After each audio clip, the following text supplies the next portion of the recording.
అవినాష్ రెడ్డి గారు ఇప్పుడు కొత్తగా ఎంపీ కాదు, 10 సంవత్సరాలుగా ఎంపీగా ఉన్నాడు.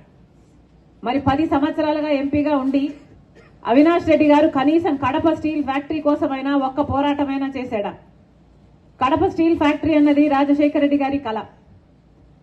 పార్లమెంటుకు పోతున్నారు వస్తున్నారు, ఢిల్లీకి పోతున్నారు వస్తున్నారు, కానీ అవినాష్ రెడ్డి గారు 10 సంవత్సరాలలో ఒక్కసారైనా కడప స్టీల్ కోసం కొట్లాడారా?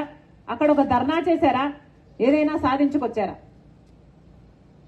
ఢిల్లీకి వెళ్ళినప్పుడల్లా సిబిఐ కోసం ఆయనను కాపాడు కోసం వెళ్తున్నారు తప్పితే కడప స్టీల్ ఫ్యాక్టరీ కోసమో ఓట్లేసిన మీకు మళ్ళీ ఏదైనా చెయ్యాలి అన్న తపన మాకైతే కనిపించలేదు.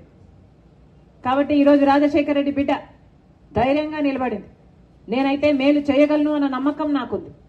పైగా అవినాష్ రెడ్డి గారు వివేకానంద రెడ్డి గారి హత్య చేసిన కేసులో సిబిఐ నిందితుడిగా అక్యూజ్డ్గా చేర్చిన వ్యక్తి అవినాష్ రెడ్డి గారు. హత్య చేయించిన వారిలో అవినాష్ రెడ్డి గారు ఉన్నారు అని సిబిఐ ఆరోపణ చేస్తుంది.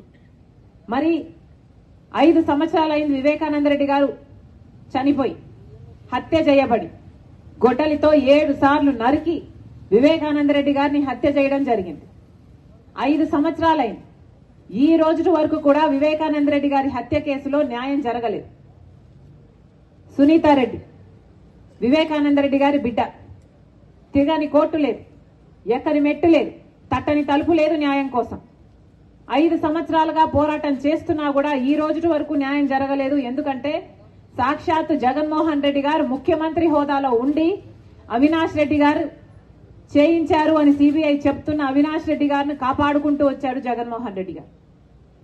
5 సంవత్సరాలు కాపాడటమే కాకుండా ఇప్పుడు మళ్ళీ అవినాష్ రెడ్డికి టికెట్ ఇవ్వడం జరిగింది జగన్మోహన్ రెడ్డి గారు.